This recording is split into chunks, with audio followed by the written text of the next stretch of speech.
Thank you for joining today's webinar. My name is Maya Mendez. I'm the Telehealth Program Manager at the West Health Institute. And in this session, we'll discuss digital health readiness for older adults across the care continuum.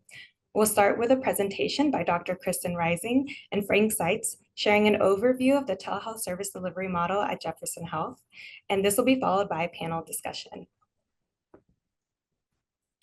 Today's speakers are members of the Collaborative for Telehealth and Aging, and we're joined by Dr. Kristin Rising from the Thomas Jefferson University and Frank Seitz from Jefferson Health, as well as Joe Garbanzos from AARP. And this session will be moderated by Kathy Wibberley from the Mid-Atlantic Telehealth Resource Center. So I'm going to hand it over to Dr. Kristin Rising and Frank Seitz. Hi, I'm Frank Seitz. I am the Vice President for Connected Care Operations here at Jefferson Health. I am a nurse by profession and have been serving in this role for the past 9 years at Jefferson. I have accountability for all of our telehealth initiatives, both in ambulatory settings and in our on-demand and inpatient settings, which encompasses telesitting and virtual nursing across our enterprise. Nice to meet you, everyone. I'm Kristin Rising. I'm an emergency medicine physician at Jefferson. My main role really at this time is I serve as the executive director of the Jefferson Center for Connected Care, which I'll tell you a bit more about in a minute.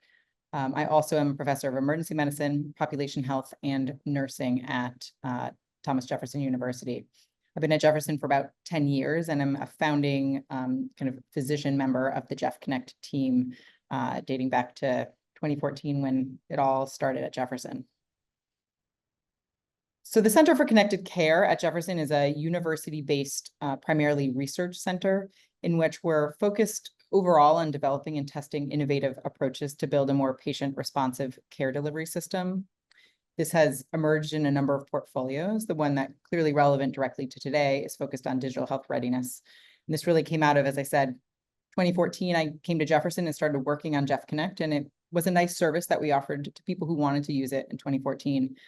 As the pandemic rolled out and became something that was much more important to make sure that everyone could engage in, then kind of my team rapidly turned to looking at this kind of topic of digital health readiness and thinking about how we could be inclusive across all the populations. And that we'll focus on for the majority of the rest of today. Other portfolios that we focus on in the center, though, again, focus on very much that medical system kind of interface, include food as medicine and thinking about how to bring more effective interventions to patients related to nutrition needs, harm reduction for people who use drugs, patient uncertainty and how that uncertainty drives acute care, seeking decisions, and other models of kind of telehealth and decentralized care. How can we bring things to people more in their communities when and where they need it? So taking a step back and looking at Jefferson as an enterprise really comprises of 3 pillars, if you will: our Jefferson Health pillar, our university pillar, and our Jefferson Health Plan pillar, which is how we do most of the work that we do within the Jefferson enterprise, how we interdigitate with each other. We've really focused on our values that goes across each of our pillars, which is around putting people first, being bold, thinking differently, and doing the right thing. And these embody the embracing of diversity and thinking differently about how to meet patients where they are, and not only patients, but their families and caregivers, while creating a safe and accountable care organization. As Jefferson Health, if we look at that just for a second, in this community, we're nearly 6,000 physicians that account for nearly about 260,000 ambulatory telehealth visits across 17 hospitals and over a multitude of care settings and urgent care locations. And this is important to think about, and how we've leveraged all those different providers in different ways to meet them where they're at as providers, as we look to provide a universally easy care model that each of the patients can access.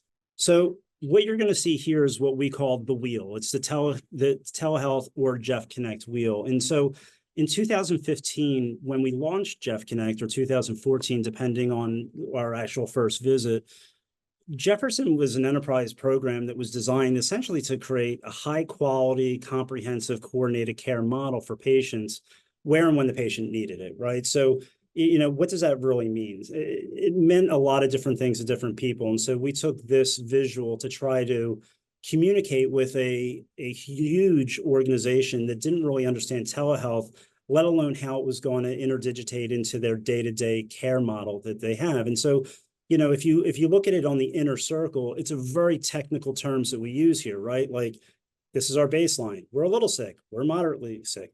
Oh my gosh, we're emergently sick. And somehow in that, we evolved back to our baseline. And if you look at the outer ring of the wheel, this is how we think about where we're trying to either prevent, right, patients from getting sicker, or when they evolve to a sicker state, that's where we can do other things to manage and coordinate their care. So we've done this by going beyond the traditional patient-centered medical models, if you will, right? And we've looked at trying to maintain the well-being of patients and offer consultations for different episodes and manage, at the post, discharge care level. So let me give you an example about this. So several weeks ago, I had the misfortune of contracting COVID again, had a pretty bad bronchitis again. And so, as with the normal course of COVID, I was feeling better and kind of resolving until I wasn't feeling better and had some shortness of breath, which became more concerning. So I was able to do a Jeff Connect on-demand virtual visit with our providers. And really, essentially, when you think about this and you look around the wheel, they were concerned enough that they said, you know what, we want to send you for a chest x-ray. And so I was able to go off for a chest x-ray. A half hour later, my result was within our electronic medical record system. I got another call from somebody saying, hey, we want to change your antibiotics. You have an emerging pneumonia. And so you think about that and what that would have looked like, prior to having a telehealth model is that you had to have access to an urgent care or an emergency department. And oh, by the way, you probably spent most of your day and night trying to get what I got within the matter of about 45 minutes. So those are different models and ways that we think innovatively around trying to bring technology to the patient and meet the patients where they're at. So really what I want to touch on here is there's some things that we need to look at when we're addressing patients, right? And addressing telehealth and digital health. So don't assume, right? So often we approach healthcare as in-person visits are the gold standard, and they are the gold standard. But the one thing that we never do in our practices with our practice managers or with our schedulers is we never ask the patient, or very rare do we ask the patient, do they have a way to get to their in-person visit? We schedule the visit, and then we simply hope that, they show up. And if you look at a lot of practices, we have 20% no-show rates. So don't assume that the patient, so for those of you who run your own practices or help to deliver this type of care, don't assume that the patient or the family can actually take a half a day off from work or a full day to come to an in-person visit. Speak with the patients, figure out whether or not a telehealth visit for them might be a better option. Ask questions. Again, how is it, does the person have the ability to do a telehealth visit? Do they have the digital literacy? If they don't have the digital literacy, do they have a family member that can help them with it? A grandchild, a son, a daughter? The same as you might not assume that they can get to, or that you assume that they can get to an in-person visit, someone else might be driving them to that visit. So ask the question, meet the patient where they're at. From a control standpoint, we need to focus what is in our control. And so often we talk about all the different things that we want to see happen in the world of how we make this easier for our older adults. And that's completely reasonable, but we have to focus on what it is that we can actually impact. We don't control publicly traded, telehealth platforms, nor do we control the building or development of electronic medical, device companies, medical record companies. We don't directly control all these different things like broadband and the like. But what we do control is thinking creatively about how best to leverage this care and leverage the technology for patients, or we think about how to utilize, their families or friends, or, oh, by the way, if you live in a rural area, can you drive halfway between wherever it is that your physician or your provider's at, where they have better broadband that you might be able to leverage that care. So what I would say here is we really need to focus and stay action-oriented on the things that we can control within the care journey, leveraging the technologies and the digital devices that are available to us. So what I want to touch a little bit here about is, when we look at, what we're talking about today really is around what is the typical digital divide and how those conversations come into play and how we access. And there's lots of definitions for what the digital divide is, but, more than anything, we know that we have lower health literacy in different patients. And so we know that the things that play into that are things of higher age, lower education, and non-white race. So, these are things that certainly within our practice with patients and with their families are things that we need to take into consideration when we're leveraging and we're thinking about whether or not is the likelihood that we're going to have them show up in person more or less likely than the ability to leverage technology with family and friends for that individual. So what I'd like to show here, which is kind of, interesting because I hadn't looked at this data in some time, and I pulled it up recently just for this presentation, is that, what struck me the most out of this was we did a study with West Health some years ago looking at the ability of seniors in their wanting to do telehealth and leveraging telehealth. And at that time, only 53% of seniors actually had access to, or ownership of a smartphone device. And so you say, well, what's so significant about that? Well, in 2019 was really when we were kind of just getting into 2020 COVID. And you can look during that period of time over the last 5 years that we went from 53% to 76%. So what this is telling me is more seniors have access to the technology. They might not necessarily know how to use it very well, but they have access to technology. And if we leverage other people, we might be able to increase their literacy and their comfort level with conducting visits with their primary care providers or their specialists. So what we have here is just a slide. Interestingly enough, over the last month or so, we developed a new program to support patients who recently were diagnosed with some form of cancer.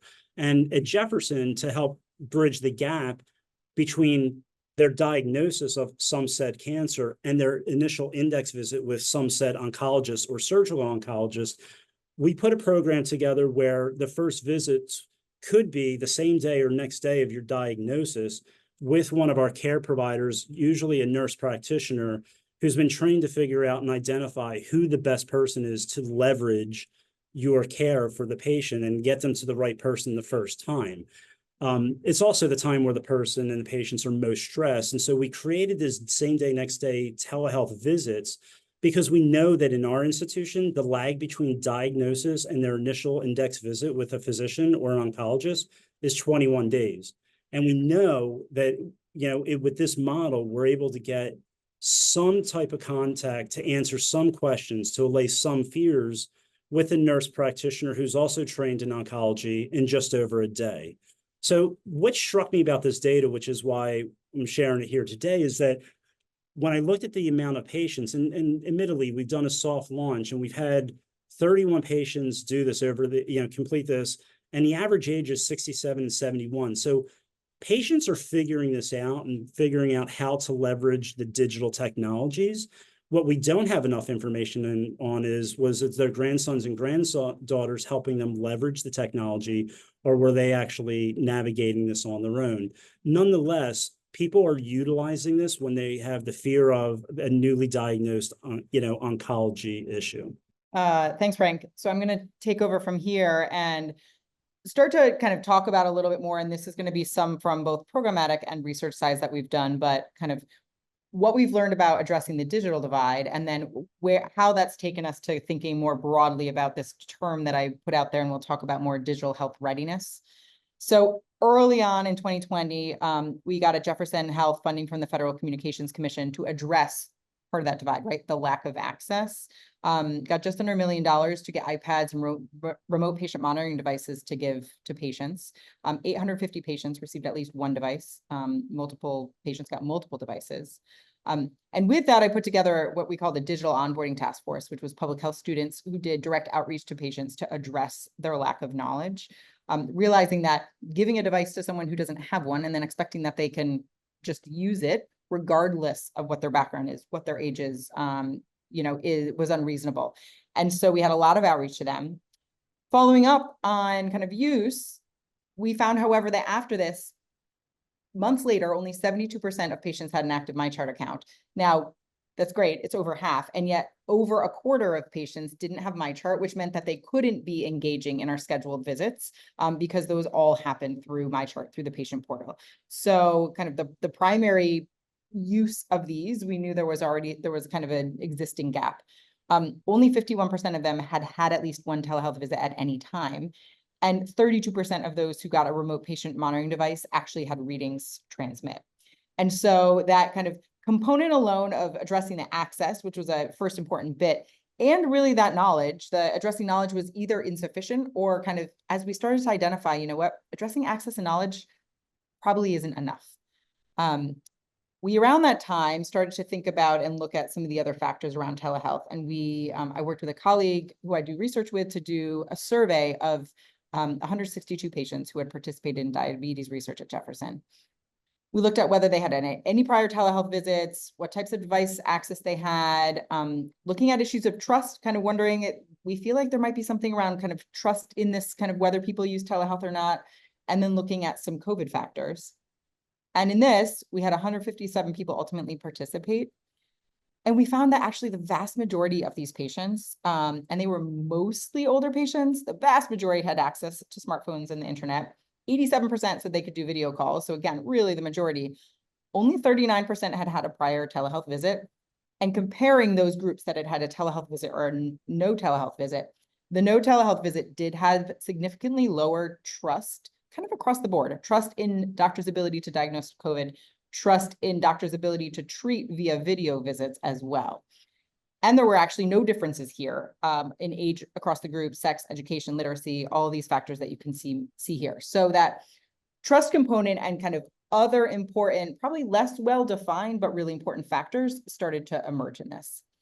And so from this, we said, okay, this digital divide, this includes more than just access and literacy, and includes some other important barriers that we need to think about. And so this kind of framing that we had, so access to knowledge was this typical digital literacy that kind of everybody talks about, and I think is where most of the discussion ends about kind of why people don't engage in telehealth or can't engage in telehealth, and started to bring in some of these other factors. And so trust was one, acceptability, just that perceived, like, is it okay? Is it appropriate to get healthcare on video visit? Like, some people really struggle with that and haven't gotten over that, kind of conceptually understanding that. And then going with that is also the relevance piece. Like, I've gotten healthcare in person my whole life. Why would I do it different now? And I think that's one component that really speaks to that kind of same day, next day oncology appointment scheduling, right? There is a relevance for people. If you say, well, you can see an oncology doctor tomorrow, it's going to have to be by telehealth. Suddenly people are going to say, like, okay, you got me on the relevance point, and I'm going to figure out the rest with my family. And so this overwhelming kind of all of these factors together, we have started to refer to as digital health readiness. So some of our centers work over time on this. One has been, and some of you actually, I think on this call may have been part of this PCORI-funded National Consensus Conference that we held last year, which was focused on developing a patient-centered research agenda to reduce disparities in telehealth uptake. We also have developed, and hopefully it will be out published soon, a digital health readiness screener, and then have done some community initiatives, which I'm going to talk through here and kind of really point out how these factors are identifying conceptually how we should be thinking about things, and are kind of taking away that component that age in itself should be a factor that determines, yes, I use telehealth, or no, I don't, and that there are actually much more kind of useful approaches to understanding barriers that we can intervene on, and how we as a system start to think about addressing those barriers regardless of the demographic factors of any patient in front of us.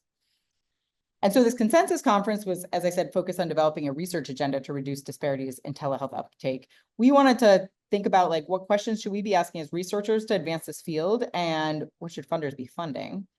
And kind of fast forwarding to the end results from here, these were the top prioritized questions that came out from this group. And part of this consensus conference was patient participants who we had. So we had 8 participants who were ultimately voting on things, and then we had a total of 52 attendees. And so, as you can see here broken out, we had voting across all of the kind of research questions that came up, that we sorted both by just what the patient said, what was important, and also by what all the attendees said. The number one thing that came up was what facilitators and barriers to telehealth use are most important to address from the patient and family perspective. And I think some that we'll talk about that I show you in the screener that we've identified will help us take a step forward in terms of how we think about things and how we actually put things into practice in our various settings. The patients were really interested in also specifically thinking about the patient and family trust-related facilitators and barriers to telehealth use. I think this is actually a really big one to talk about when we start to think about aging populations that aren't as experienced with kind of technology, hasn't been part of their life kind of throughout, has been something that, I don't know how many people here, how many times have I said to my parents, like, don't put any of your personal information in your device. It's totally a scam.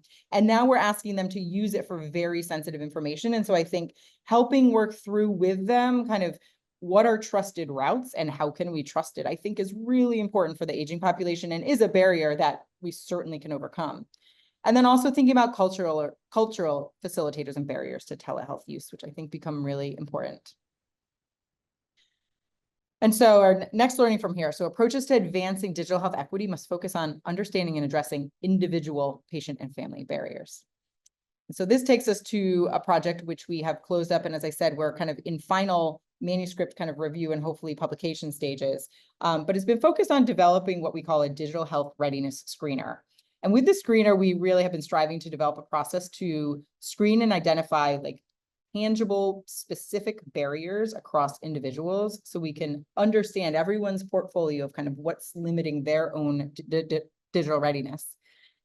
And then we really want to use this to be an approach for efficient deployment of clinically integrated interventions to address barriers. If you look at one population, you put the screener out and you realize, okay, in this population, the number one barrier is people do not know how to use their devices, right? They're going to need some more basic digital literacy education. In another population, you might say, wow, most people, they know how to use video visits. That research study we did, yet only 32% have had a telehealth visit. Then we're going to look at some of those other issues and really think about focusing more on the kind of the trust and the relevance piece.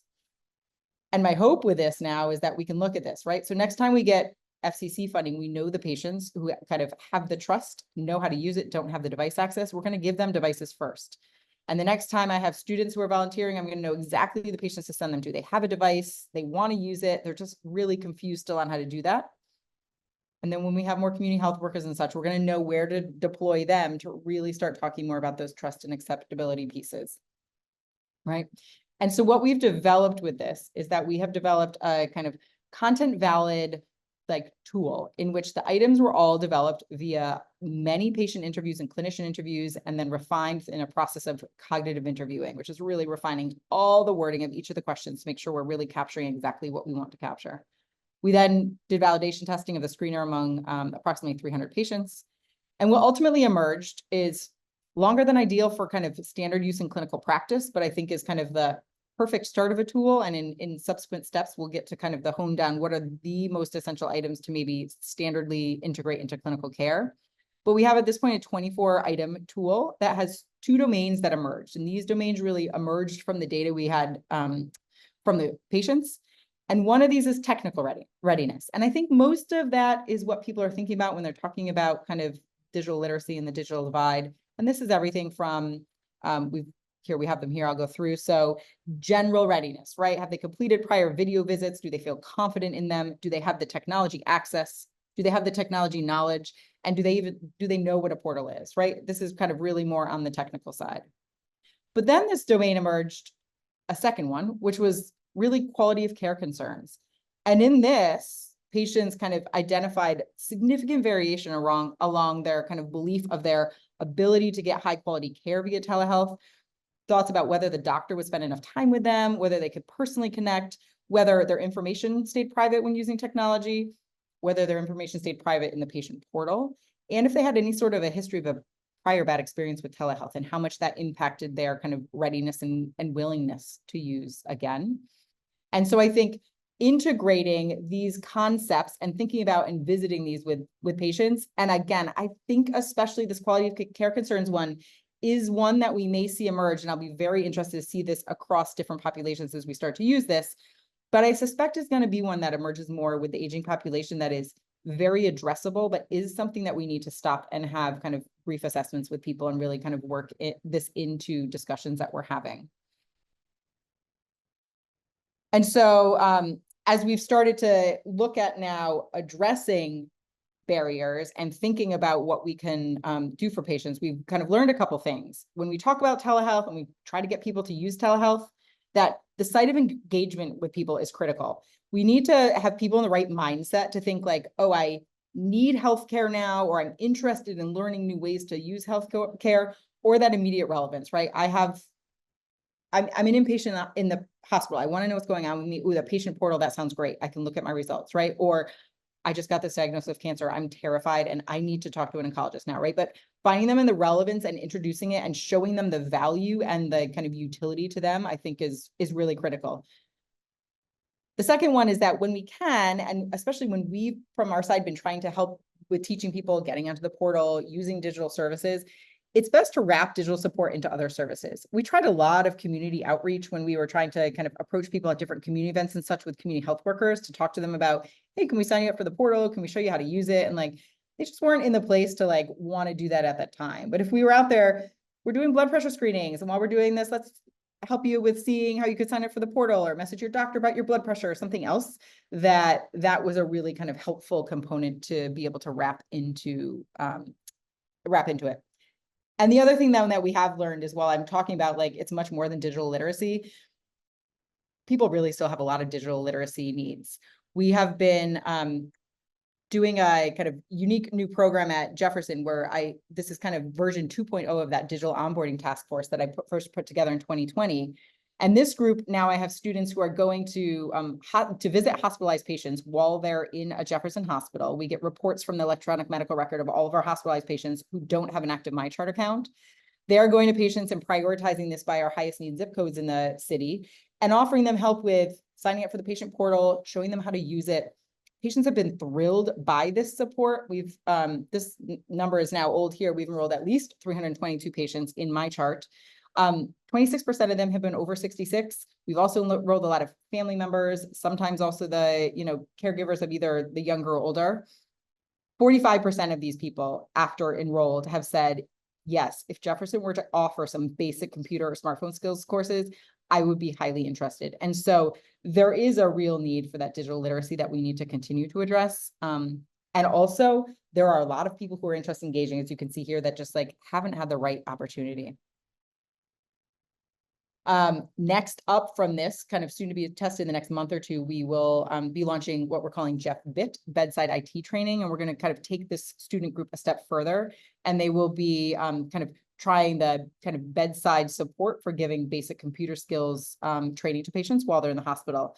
We look at many of these patients that say lives are complicated when they get home. They don't have the time, they don't have the transportation, they don't have whatever it may be to get to community classes. And so we'll be bringing them some kind of really basic computer support in the hospital while they're patients with us.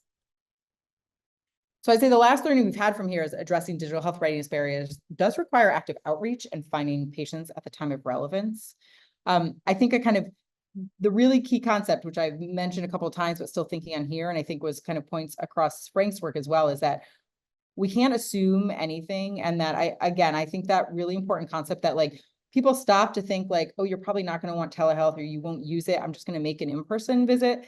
It's complicated for people to get to the doctor, and it's complicated the older they get as well, I think. So mostly, like, if we're going to assume anything, I would love to assume that like one way or another, we can get everyone using telehealth. It's just going to be creative solutions and thinking about, let's step back and think about your barriers for a minute, and let's think about how we address those. And I think having that kind of really quantifiable, tangible approach to kind of thinking about everyone, we really get a much bigger step towards digital equity for all. That I think we're maybe past time and at the end of this. So I'm happy to end this now and take any questions. Great, thanks all. That was a great presentation, and I'm Kathy Werbley, as Maya noted. I'm director of the Mid-Atlantic Telehealth Resource Center, and I will be facilitating our question and answer time with our presenters, followed by our panel discussion time. So if you do have a question, please add it to the Q&A box. We do have one question already for our presenters, which is, staff have assumptions about what older adults can and can't do, and some just assume that older adults can't use technology. How can health systems ensure that staff, including new staff, support digital health readiness of older adults, whether it's addressing the trust issues or assisting with technology? I'll take a crack at that first. You know, it's interesting. At Jefferson, some years ago, we survey all of our patients at the end of their telehealth visits, and we asked them how they found out about telehealth in the first place, right? Especially when we were first starting with our programs. And 73% of people responded they found out from their providers. And so it really gave us a different approach about how we were going to train our providers and our caregivers on telehealth in the first place. So once we were able to understand that information, we changed our training. We put a lot of our efforts into training our physicians, our advanced practitioners, our schedulers, right? The front desk staff that are the ones making the appointments for the patients for follow-up, and practice managers. So we took that approach of getting them comfortable with this and interdigitating this into their everyday care, right? They intermix their live in-person patients with a telehealth visit. And so what people used to do is they would say, oh, I'm going to block the first hour of the day and the last hour of the day. And what we found over time, when we're doing 60 visits a day, it was really hard across a huge enterprise like this. It was really hard for people to get comfortable with it. But, you know, throw in, you know, a pandemic and somehow people figure out how to do it easily, right? So the real comfort of it comes from, do your providers, do your support staff feel comfortable with it? Because once they feel comfortable with it, they promote it. And once they promote it, they're willing to educate, train, and support patients. Excellent. Thank you so much. We have two more quick questions, and then we're going to jump to our panel discussion. The first question is, can you provide some of the nuanced differences between trust versus acceptability? That's a great question. I'm definitely going to take that one. And I think there certainly is some overlap across those concepts for people, I think, when they're kind of considering them. I really just think acceptability could be a factor that, like, I don't kind of trust you to give me high quality care, but I really think is more just like, I don't think I can get sufficient healthcare on a video visit. Like, I always need to have an exam, and I always need to, there's just like certain factors I have, and like, it's unacceptable to me to not have kind of the standard visit that I expect when I go to a doctor's office, when you weigh me and you put the blood pressure cuff on me and you listen to my lungs and everything. I think the trust is more like, some populations we hear, and it may be I may not get as high quality care, but some populations think like, you're offering me a lower quality care visit if you're giving this to me. Like, they're kind of like not trusting the health system that they're going to be having their best interest in kind of assessing them correctly, is sometimes what we hear from patients. I think for some, that trust again is like, I don't trust technology to have I don't trust that I can put my stuff in technology, that I'm not going to get hacked or something. So there's different factors around that, but I think the acceptability is more based on like expected standards and how varying from that, like that is still kind of appropriate healthcare, and the trust is hopefully, as explained, kind of a little bit different from that. But I certainly do think that there are some overlapping concepts between the two as well. Yeah, thank you for taking some of those nuances. So our last question before we jump into our panel discussion is, could you envision being able to integrate a telehealth readiness score into an EMR or scheduling program, or is it too complex for that type of application?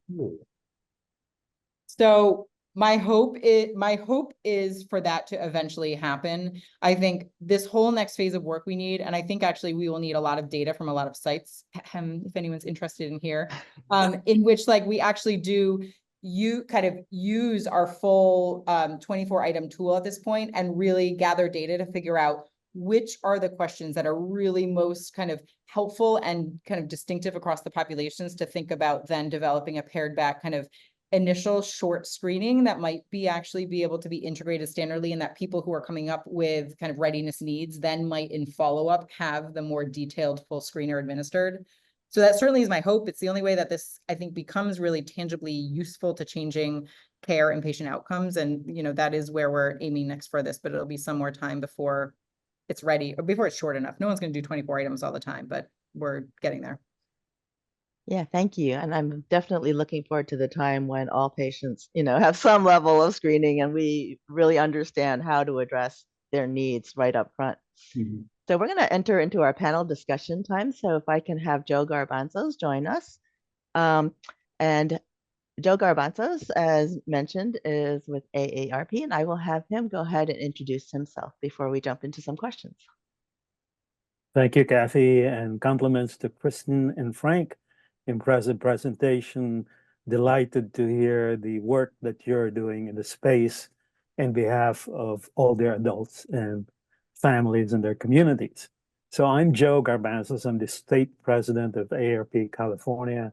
AARP, as you know, is a national organization. We have about 30 million some members nationwide. In California, we have about 3.7 million members. So we speak on their behalf, and we see ourselves as friend and defender of older adults. You know, we advocate for measures and legislation to make older adults live with confidence and with ease in their chosen community.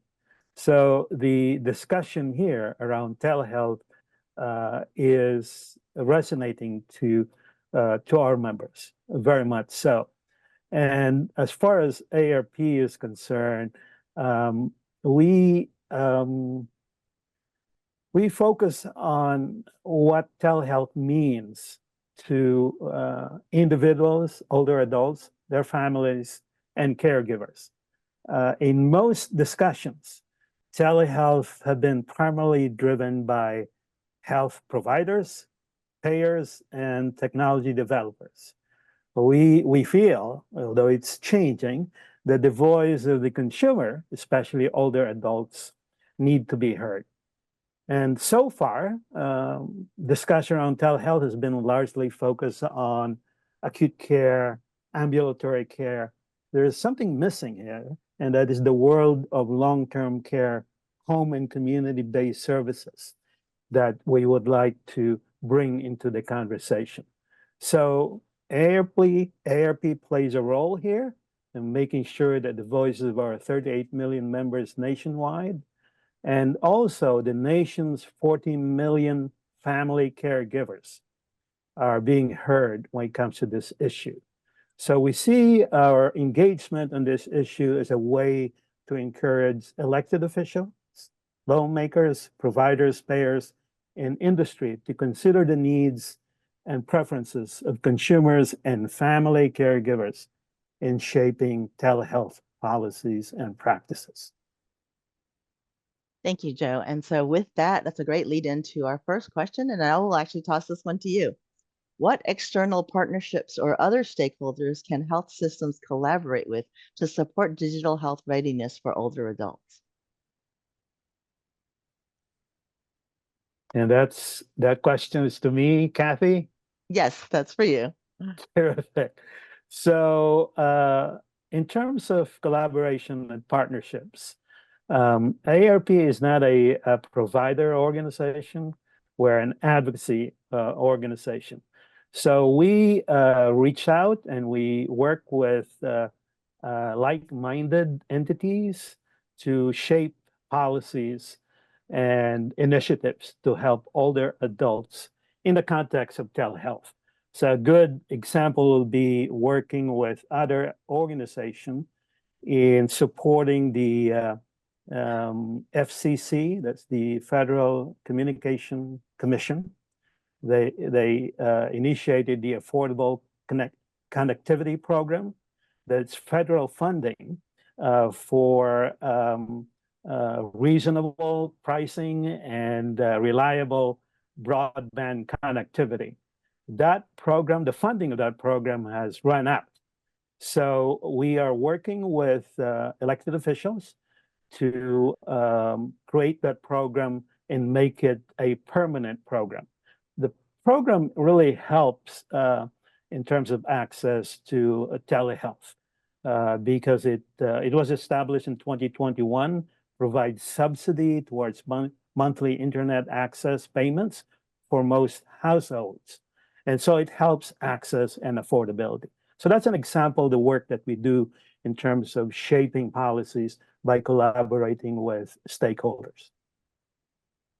Great. Kristin, Frank, do you have anything else to add in terms of partnerships and collaborations? You know, one that's actually kind of interesting that we hadn't thought of originally was we at Jefferson, we border on the Philadelphia Chinatown district, and we actually have in our hospital an office which is the Chinatown association, basically, where we have nurse practitioners that work in and they help to facilitate care between and language between the hospital and the, and the community.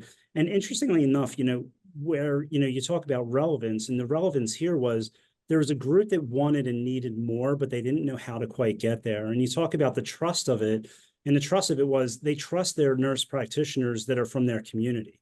And so what we were able to do with them was we were able to develop some collaterals. We actually did a video that was in Chinese that was essentially a way for them to become accepting and understanding that telehealth was an option for them. And then what we further did was we built into it, our technology was our language lines, where if we couldn't get the actual nurse practitioner for those patients that spoke their language, we had the language line interdigitated with into our EMR or our other platform that we use.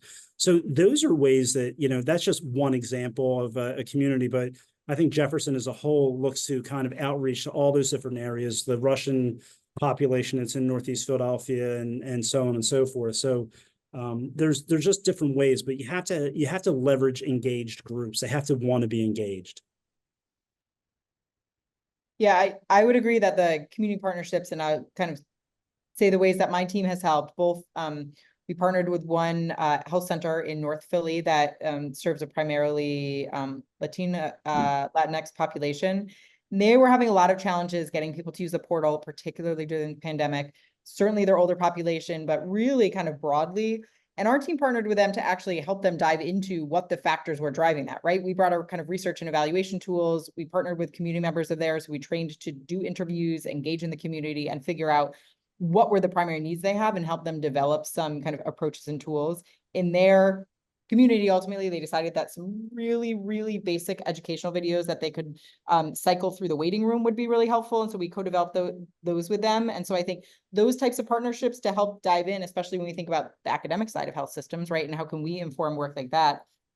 And then also with the kind of work that we've been doing around the patient portal, we have partnered actually with a lot of community organizations that are doing digital literacy classes. And we have brought in a component and we have added on teaching them about some basic kind of telehealth and digital health readiness stuff. We've come in and shown people the portal, how to sign up for the portal, answered questions about video visits, and done that as like an add-on session to these community groups. So I think kind of seeking out people who are addressing these other components and adding in the expertise and the skill and the exposure that we have has been something that I think has been successful around the Philadelphia area for furthering this.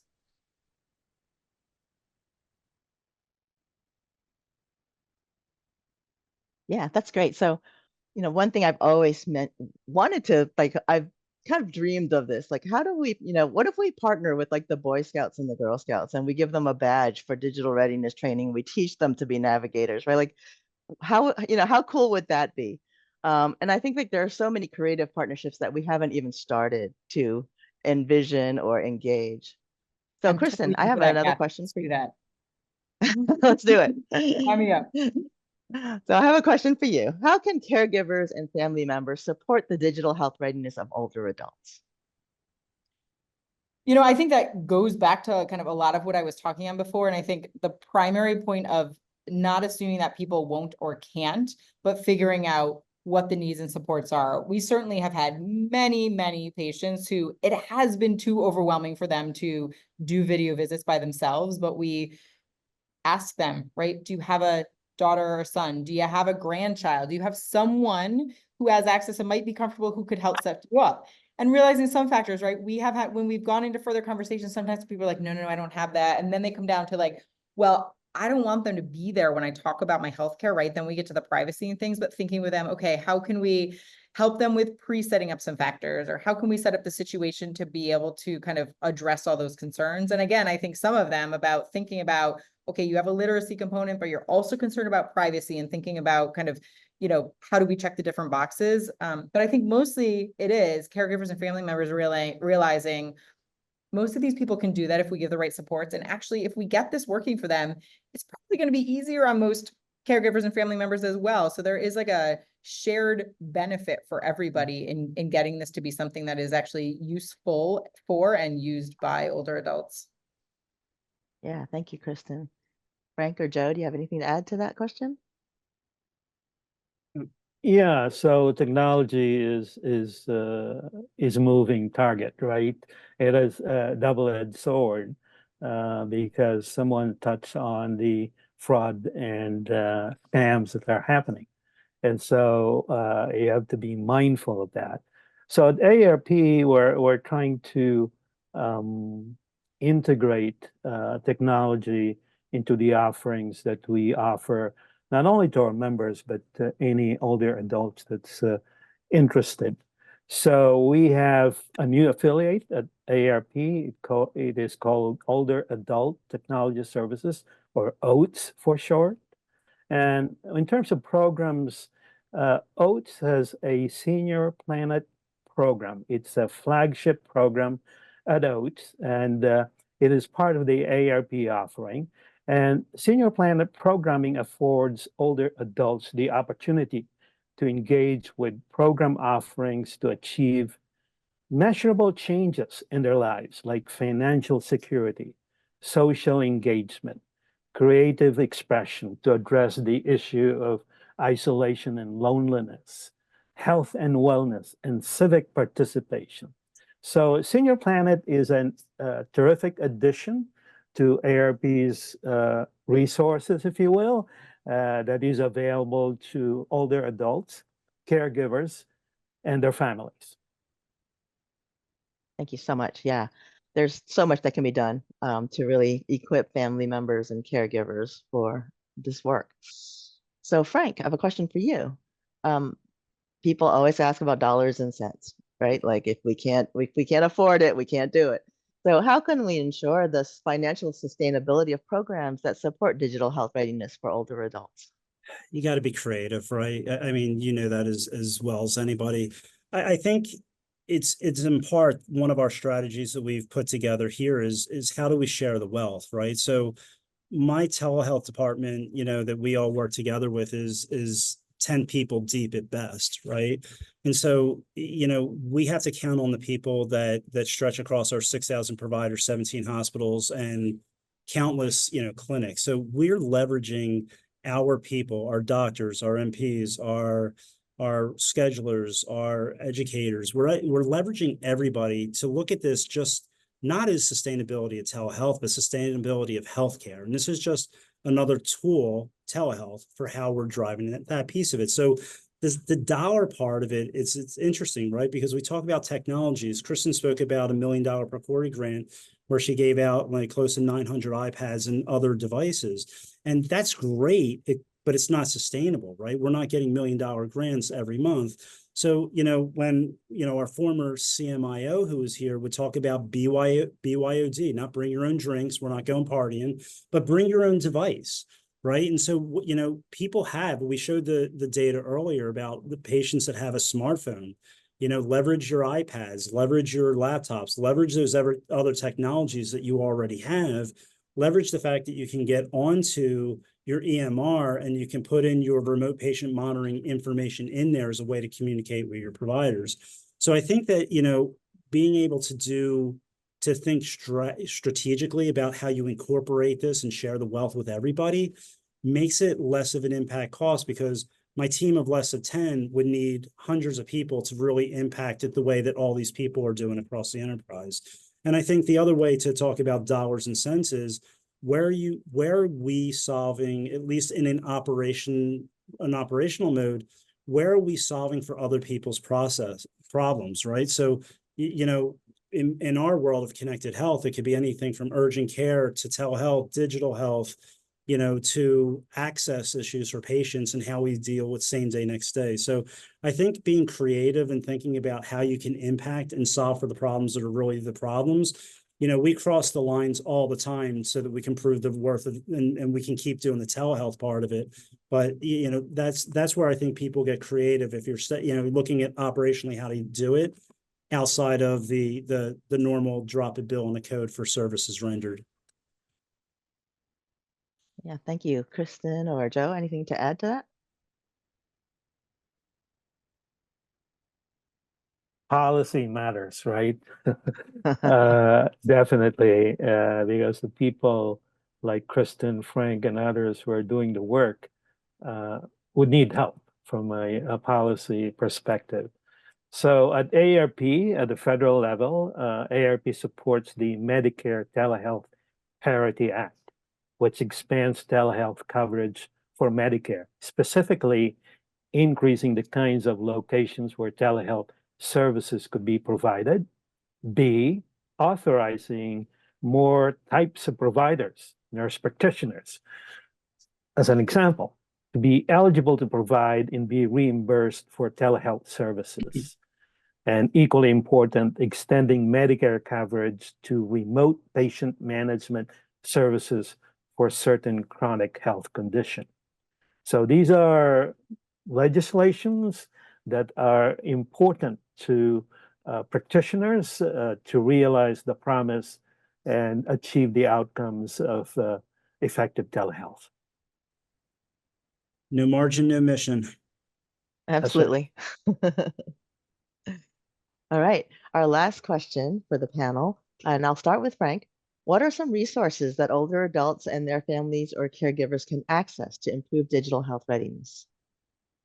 I think we talked a lot of it already, but just to kind of reinforce it, it's getting creative. It's, don't assume, right, that, that in-person is the gold standard. Figure out how to leverage the resources that are available to the patient in order to do that. I think it's, I think that we have to educate patients to advocate for themselves in terms of getting the education that are available in any of the said organizations that provide telehealth. And I'll give you a quick example of that.